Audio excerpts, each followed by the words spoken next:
Sanya me boa na se onye sika ya hye sika ni onyam wai na mfa ohia enkeka ensem bi se na musika fi na musika tantan na nsa na sika be ye sika fi ya sika kankan no na ni wura no e de aya ade bi ama na be ye ne so ade so a efie dada na wohunu no na wummu no kane no na ni wura ani odefo a ote so e wo mpotam ho efie bi aya wura mu na popo bibre wo mu emre bi ya betwa mu no na nya sa na nete na ehu twa ye bo ni wura din e de kan asem di twampoa Ufie kase bi a wasi a emu asiesie hyiren sa ahwehwe nipa bo wudin de wonsa kire ufie kwan unim sa fie wura asemesi anasa obenten de o uti ana utirada emfa ho ne ufie so eso ne se ne ehu twafa so ani hye nkura ne dia ne fe ne kron de bre ne wura no emre bi betumi aba sa fie no nso mbu bio se ne ana ete kane we ye Michael Jordan, the greatest of all-time basketball player fie ewo Chicago, Illinois.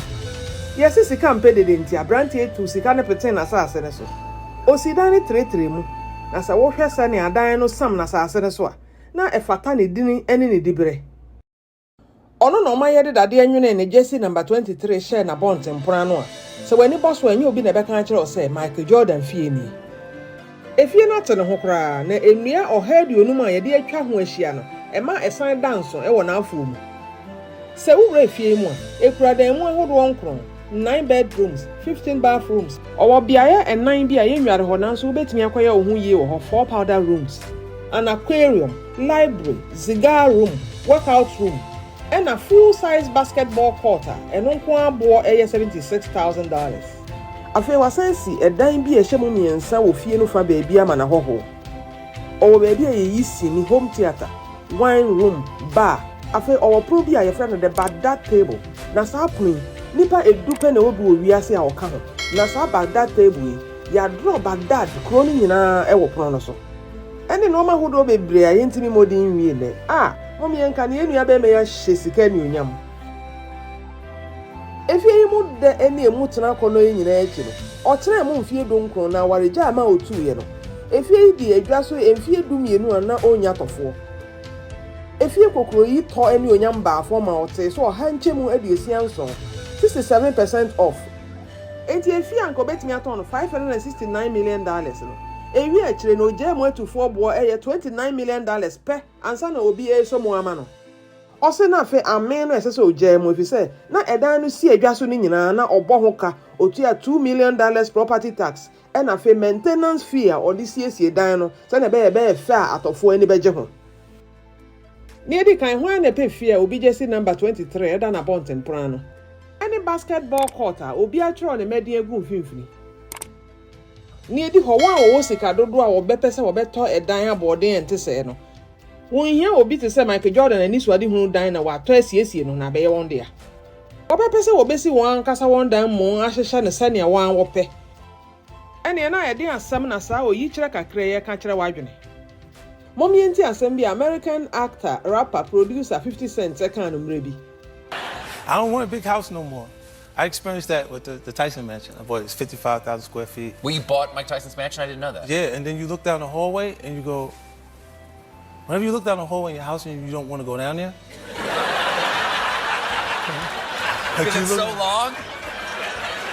There you go. I don't care what's going on down there. I don't want to go over there, huh?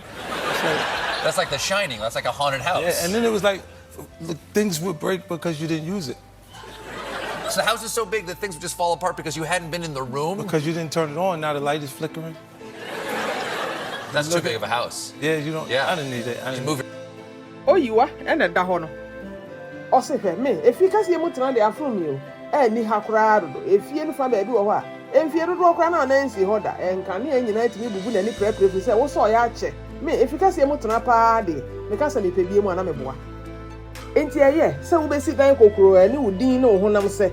Edu mra opese wo jema wunye obi ma ne nto ana so be no kokoro wa bi na edu mra sese wo jema obi etini esomu ntama ma wana emra sesa onyini yade awadejaye akwantuo ana se sikasam ne ne yetete sa enti efi anka na obi anya ope no timi yira na ni onyam ma emu tena be fun ne wura ma ne ho pre no se anka obetimi agyamu ama ne ope bia enyiri nti fie wura timi da ne ho ho tena asaso agisi ekura ne mu ansa na watimi ewura ne piem enye bibi o na aduru pempenso bi a wosura akone aba ni mu afusane ama ne na enkane no ohunu no se ni die ne ahoto no abeda no ne bre ne so hawo eniwe ehunu ade eso aye wisibisi nti ka papa ka dan mu ma emu homa tete ma fango ewo mu wewe se sika ye sika hu hia sika timi ade anyina obi ntimi nkyere obi ne obi mfa ne sika nye nanso ebeye se wontwa poma ema ne nsen wo tentere mu anije bi ma meda ne wawere ho ene na wo adechi mu asam ye buache bidini ye ne ho beto wo na nye ne ebe kanfo wo se obra e akansi a ankase kan ene edi betwa di wo mre na di ne yi na sa ahode ka dan mu na sika dane yade ebosoma ya ma no hawo fi se emre ye ni nkaso